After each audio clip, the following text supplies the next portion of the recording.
ফকির জালাল উদ্দিন খাঁ বলেছেন, আসমানে জমিনে যে প্রেম অনন্তকাল ধরিয়া, তাই তো তারে মেঘবাদলে রাখে শান্ত করিয়া, তা না হইলে ফুলে ফলে শোভিত না ক্ষুধার এই ভুবন, থাকতে ক্ষুধা প্রেমসুধা পান কররে পাগল মন।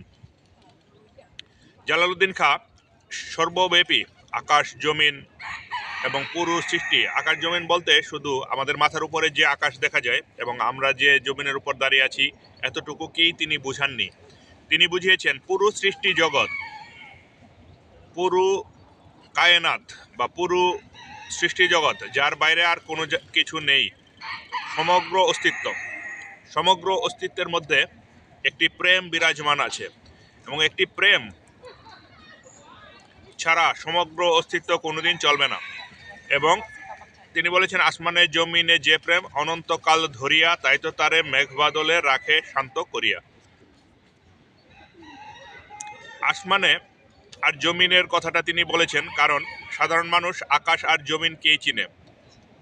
আকাশ আর জমিনের মধ্যে যা কিছু আছে তার বাইরে সাধারণ মানুষের কোনো দৃষ্টি সীমানা যায় না এবং তারা এর চেয়ে বাইরে কিছু জানে। সবচেয়ে দূরের জিনিস বলতে তারা আকাশকেই বুঝে। তো সেই জন্য জালালউদ্দিন খাঁ আকাশ এবং জমিনের কথা বলেছেন। তিনি বলতে যাচ্ছেন যে আকাশ অনেক দূরে থাকলেও আকাশ আর জমিনের মধ্যে প্রেমের একটা সম্পর্ক আছে এবং প্রেমের সম্পর্ক আছে বলেই আকাশ থেকে জমিনে রোদ ফেলা হয়, আবার আকাশ থেকে জমিনে বৃষ্টিও ফেলা হয়। যখন রোদের দরকার হয় পরিবেশের ভারসাম্য রক্ষার জন্য, জীবনের অস্তিত্ব টিকে থাকার জন্য বা প্রেম টিকে থাকার জন্য, প্রেম অস্তিত্বশীল থাকার জন্য এবং প্রেম প্রবাহমান থাকার জন্য যখন দরকার হয় তখন আকাশ থেকে রোদ আসে এবং রোদ থেকেই বিজ্ঞান প্রমাণ করেছে যে সকল শক্তির উৎস হলো সূর্য। সকল শক্তি আসে রোদ থেকে এবং সকল পানি আসে বৃষ্টি থেকে। উপর থেকে বৃষ্টি আসে, বৃষ্টি এসে জমিনকে ভিজিয়ে দেয় এবং ভিজিয়ে দেওয়ার ফলে তারপর ফকির জালালউদ্দিন খাঁ বলেছেন যে তা না হইলে ফুলে ফলে শোভিত না ক্ষুধার এই ভুবন। যদি এটা না থাকতো, এই প্রেমটা না থাকতো, এই আলো না থাকতো, রোদ না থাকতো এবং বৃষ্টি না থাকতো, তাহলে ফুল এবং ফল দিয়ে এই ভুবন, এই পৃথিবী কোনো সময় সজ্জিত হতো না, শোভিত হতো না। তো ফকির জালালউদ্দিন খাঁ, তোমার চোখের সামনে যা আছে, তোমার দৃষ্টিসীমানা যতটুকুর মধ্যে পৌঁছেছে ততটুকুর মধ্য দিয়েই একটি বিরাট অস্তিত্বের এবং বিরাট একটি প্রেমের বর্ণনা দিয়েছেন। প্রেমের বর্ণনা কোনোদিন বলে শেষ হয় না, তারপরেও তিনি একটা ইশারা দিয়েছেন। কামেল ফকিরদের কাজ হলো ইশারা দেওয়া। যে বুঝবে সে সেই ইশারা পেয়েই কামেল ফকিরদের পথে চলা শুরু করবে, আর যে বুঝবে না তাকে সারা জীবন লাথি দিলে, ধাক্কা দিলে, তাকে ফেলে দিলেও সে জাগ্রত হবে না, সে ঘুমের মধ্যেই থাকবে। তো ফকির জালালউদ্দিন খাঁর এই কথাটি তাৎপর্য অনেক গভীর। এখন আমার কাছে কয়েক বছর আগে আমি যখন প্রথম এইসব নিয়ে গবেষণা করতাম, ধ্যান এবং আত্মোপলব্ধির ব্যাপারে বা ধর্মের ব্যাপারে যখন আমি গবেষণা করতাম, তখন লেবাসধারী ধর্ম ব্যবসায়ীরা আমাকে বিভিন্নবার বিরক্ত করত বিভিন্নভাবে। তখন কিছু লেবাসধারী ধর্ম ব্যবসায়ী ঢাকার একটি কলেজের এক শিক্ষককে আমার কাছে নিয়ে এসেছে। সেই শিক্ষক অত্যন্ত পণ্ডিত ব্যক্তি এবং ঢাকা বিশ্ববিদ্যালয়ের একজন ভালো ছাত্র ছিল। তো সেই ঢাকার কলেজের শিক্ষক এসে আমাকে বলছে, বিভিন্ন দার্শনিকের নাম বলেছে, এর মধ্যে দুইটা নাম আমার মনে আছে, ইবনে সিনা এবং অ্যারিস্টটল। ইবনে সিনা এবং অ্যারিস্টটল বলতে চেয়েছে যে সৃষ্টি জগতের মধ্যে একটা কিছু আছে এবং এই একটা কিছু আছে, সেই একটা কিছু সচেতন এবং সেই একটা কিছু না থাকলে আর কিছু আসবে না। সেই একটা কিছু আছে বলে সৃষ্টি জগতে সব কিছু সৃষ্টি হয়েছে। এবং আমি জিজ্ঞেস করেছিলাম যে, সে বলছিল যে সব কিছুকে তো আল্লাহ সৃষ্টি করেছে। আমি বলেছি যে আল্লাহকে তাহলে কে সৃষ্টি করেছে? তখন সে বিভিন্ন যুক্তি দিয়েছে এবং সে সেই দুই দার্শনিকের কথা বলেছে যে একটা কিছু আছে, তারা প্রমাণ করেছে একটা কিছু আছে যাকে কেউ সৃষ্টি করতে পারে না। একটা কিছু আছে যার কোনো লয় নেই বা ধ্বংস নেই, যে সবসময় ছিল। সেই দুই দার্শনিকের বিভিন্ন যুক্তির মাধ্যমে এই জিনিসটা প্রমাণ হয় যে একটা কিছু আছে। তো আমি বললাম যে সেই একটা কিছু কি প্রেম? সে একটা কিছু আছে, তো আমিও বলতে চাচ্ছি সেই একটা কিছু তো প্রেম। সেই একটা কিছু আছে বলেই সারা সৃষ্টি জগৎ এখনো টিকে আছে। সেই একটা কিছু হলো প্রেম।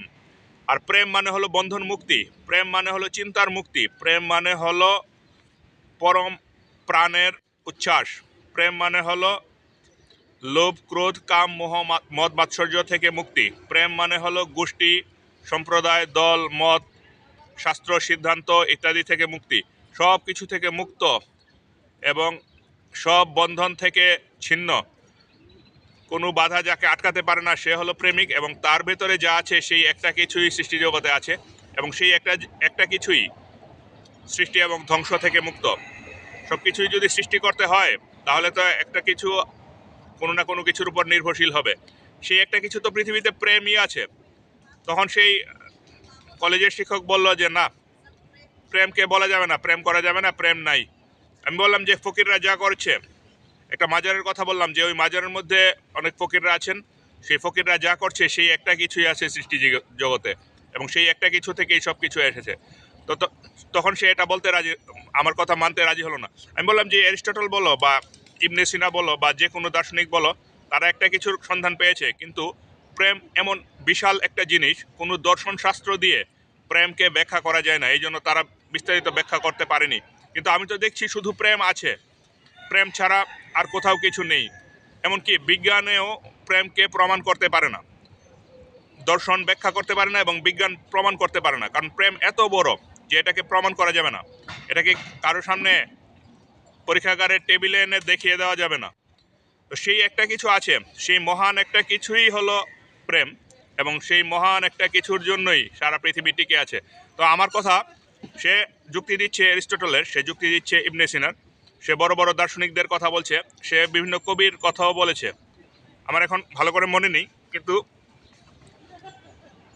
সে যাদের কথা বলছে তারা সবাই কিন্তু প্রেমের দিকেই গেছে, তারা সবাই কিন্তু বন্ধন মুক্ত হয়েই, ইবনে সিনা হোক বা অ্যারিস্টটল হোক, তারা আগের সম্প্রদায়কে ধরে রেখে বা আগের পরম্পরাকে ধরে রেখে, আগের দলকে ধরে রেখে বা আগের মতামতকে ধরে রেখে কোনো গবেষণা করেননি।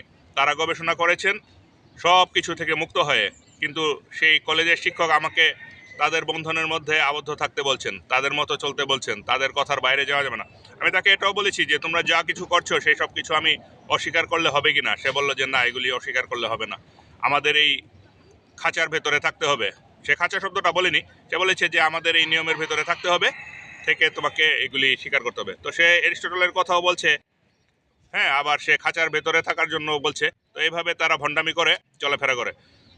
এবং আমি তাকে অনেক চেষ্টা করলাম অনেক কিছু বলার, তার সাথে একজন ডাক্তারও ছিল, কিন্তু তারা কিন্তু আমার কথা শুনেনি। তারা ছলচাতুরির আশ্রয় নিয়েছে, এবং ছলচাতুরির আশ্রয় একটা মানুষ একটা জিনিস না জানতে পারে, একটা মানুষ যদি একটা জিনিস না জানে তাহলে তাকে কোনো দিন দোষারোপ করা যাবে না। আমিও অনেক কিছু জানি না, আপনারাও অনেক কিছু জানেন না, কিন্তু একটা জিনিস জানার পর বারবার তার সামনে একদম তার কথা, সে যদি আলোচনা করতে চায় আলোচনার মাধ্যমে তার কথাকে ভুল প্রমাণ করার পর, এবং আমি যা বলছি তাকে সত্য প্রমাণ করার পরও যদি সে এটা স্বীকার করতে রাজি না হয়, সে আমাকে বলেছে আরও বড় কোনো শিক্ষিত মানুষের কাছে নিয়ে যাবে বা তাদের দলের আরও বড় পণ্ডিতের কাছে আমাকে নিয়ে যাবে। তো এগুলি বলার অর্থ হলো সে সত্যকে মানতে রাজি নয়, সে সত্যকে কোনোদিন স্বীকার করবে না, সে প্রেমের বাইরে চলে গেছে, সে সেই ঘূর্ণিপাকের মধ্যে পড়ে গেছে। একটু আগে এর আগের ভিডিওটাতে যে আমি বলেছিলাম যে ঘূর্ণিপাকে লাখে লাখে সেথায় ডুবে হয় মরণ, ওইভাবে তাদের মৃত্যু হয়ে গেছে, তারা হলো মৃত, তাদের থেকে সবসময় দূরে থাকতে হবে। আর যেখানে প্রেম নেই সেখানে কিছু জন্মাবেও না। একটা বীজের ভেতরে একটা গাছ আছে, এবং গাছের ভেতরেও অনেক কিছু আছে, গাছের ভেতরে ডালপালা আছে, ফল আছে, কিন্তু গাছ কিন্তু এসেছে বীজ থেকে, বীজের ভেতরে বীজকে ভাঙলে কিছু দেখা যাবে না, কিন্তু বীজের ভেতরে আসলে প্রেম আছে। প্রেম যেখানে থাকবে সেখানেই কিছু জন্মাবে, এবং প্রেম যেখানে নেই সেখানেই কিছু জন্মাবে না। এক ফকিরের কাছে এক লোক গেল, গিয়ে বলল যে আমি তো জমিদারের সন্তান, কিন্তু আমার কোনো ছেলে মেয়ে হয় না, আমি কি করব? তো ফকির বলে দিয়েছে তুমি রাজপ্রাসাদ থেকে বের হয়ে এসে পড়ো। সে 10 বছর ধরে ছেলে মেয়ে হচ্ছিল না, কিন্তু রাজপ্রাসাদ ছেড়ে যখন ভাঙা ঘরে থাকা শুরু করলো তখন তার সন্তান হলো। প্রেম মরে গেছে, ইট পাথরের চাপায় পড়ে প্রেম মরে গেছে। যেখানে প্রেম নেই সেখানে কোনো প্রাণের সঞ্চার হবে না। সে প্রেমের মধ্যে এসে পড়েছে, জমিদারি ছেড়ে সে রাস্তায় এসে পড়েছে, তারপর তার সন্তান জন্ম হয়েছে। তো ফকিরের জালালউদ্দিন খায়ের গানটির অন্য অংশগুলি পরবর্তী ভিডিওতে আলোচনা করা হবে।